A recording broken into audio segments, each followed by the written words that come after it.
Assalamualaikum warahmatullahi wabarakatuh. Halo semuanya, perkenalkan nama saya Winda Sari Permasi dengan NIM CA 2311104447. Di sini saya akan menjelaskan materi tentang PT PLN. Riwayat singkat PLN berawal di akhir abad 19, bidang pabrik gula dan pabrik ketenaga listrikan di Indonesia mulai ditingkatkan saat beberapa perusahaan asal Belanda yang bergerak di bidang pabrik gula dan pabrik teh mendirikan pembangkit tenaga listrik untuk keperluan sendiri. Antara tahun 1942 hingga 1945 terjadi peralihan pengelolaan perusahaan Belanda tersebut oleh Jepang. Setelah Belanda menyerah kepada pasukan tentara Jepang di awal Perang Dunia Kedua, proses peralihan kekuasaan kembali terjadi di akhir Perang Dunia Kedua pada Agustus tahun 1945 saat Jepang menyerah kepada sekutu. Kesempatan ini dimanfaatkan oleh para pemuda dan buruh listrik melalui delegasi buruh atau pegawai listrik dan gas yang bersama-sama dengan pemimpin KNI Pusat berinisiatif menghadap Presiden Soekarno untuk menyerahkan perusahaan-perusahaan tersebut kepada pemerintah Republik Indonesia. Pada tanggal 27 Oktober tahun 1945, Presiden Soekarno membentuk Jabatan Listrik dan Gas di bawah Departemen Pekerjaan Umum dan Tenaga dengan kapasitas pembangkit tenaga listrik sebesar 157,5 MW. Pada tanggal 1 Januari tahun 1961, Jabatan Listrik dan Gas diubah menjadi BPUP PLN atau Badan Pemimpin Umum Perusahaan Listrik Negara yang bergerak di bidang listrik, gas, dan kokas yang dibubarkan pada tanggal 1 Januari tahun 1965. Pada saat yang sama, dua perusahaan negara yaitu Perusahaan Listrik Negara atau PLN sebagai pengelola tenaga listrik milik negara dan Perusahaan Gas Negara atau PGN sebagai pengelola gas diresmikan.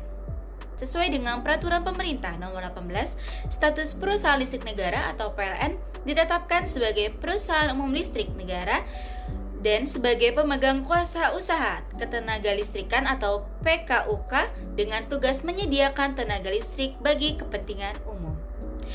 Seiring dengan kebijakan pemerintah yang memberikan kesempatan kepada sektor swasta untuk bergerak dalam bisnis penyediaan listrik, maka sejak tahun 1994 status PLN beralih dari perusahaan umum menjadi perusahaan perseroan atau persero, dan juga sebagai PKUK dalam menyediakan listrik bagi kepentingan umum hingga sekarang. Visi dari PT PLN yaitu menjadi perusahaan listrik terkemuka se-Asia Tenggara dan menjadi pilihan pelanggan untuk solusi energi.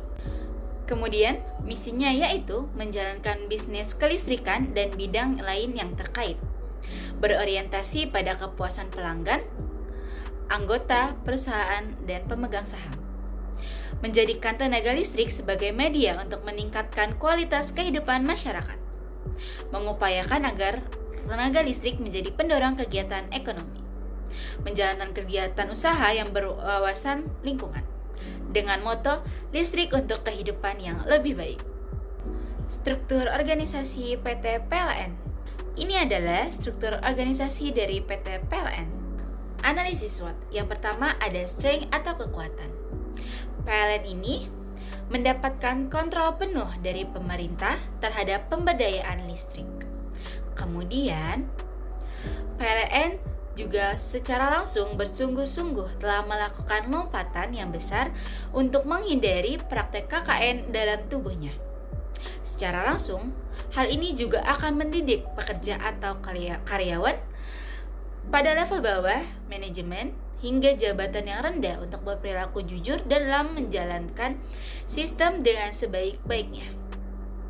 Kemudian, sumber daya alam yang ada di Indonesia dan energi yang kaya bisa didapatkan PLN sebagai BUMN. Semestinya lebih bisa menciptakan tenaga listrik yang lebih optimal sehingga seluruh daerah bisa teraliri listrik. Pembaharuan tenaga listrik pun seharusnya juga bisa direalisasikan di beberapa daerah. Yang kedua, ada weakness. Gangguan yang dialami oleh PLN contohnya seperti banyaknya pelanggan yang melakukan penambahan daya sehingga terjadi penurunan daya di beberapa pembangkit listrik. Lalu, ada juga gangguan yang tidak dapat diprediksi.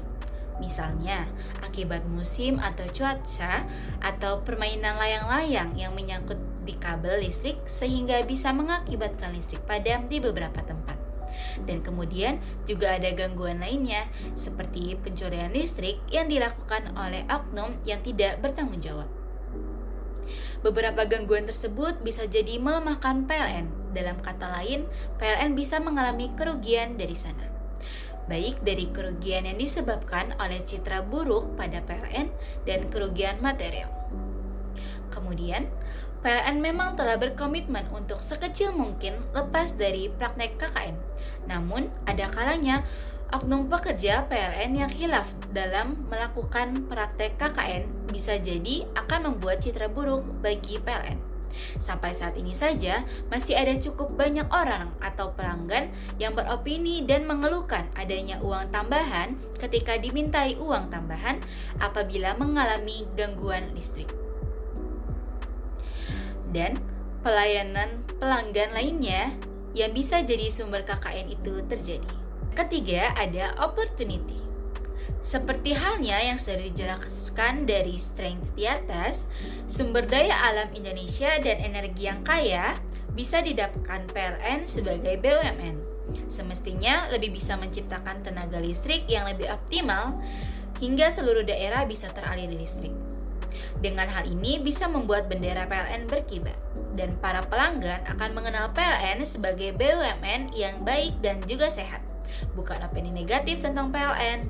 Kerjasama PLN dengan pihak swasta dalam banyak bidang, semestinya hal ini lebih bisa membuat daerah yang belum dialiri listrik bisa segera dialiri listrik. Untuk memenuhi tujuan RUU PTLL untuk meningkatkan laju pertumbuhan listrik di daerah-daerah yang belum dialiri oleh listrik. Yang terakhir ada threat atau ancaman.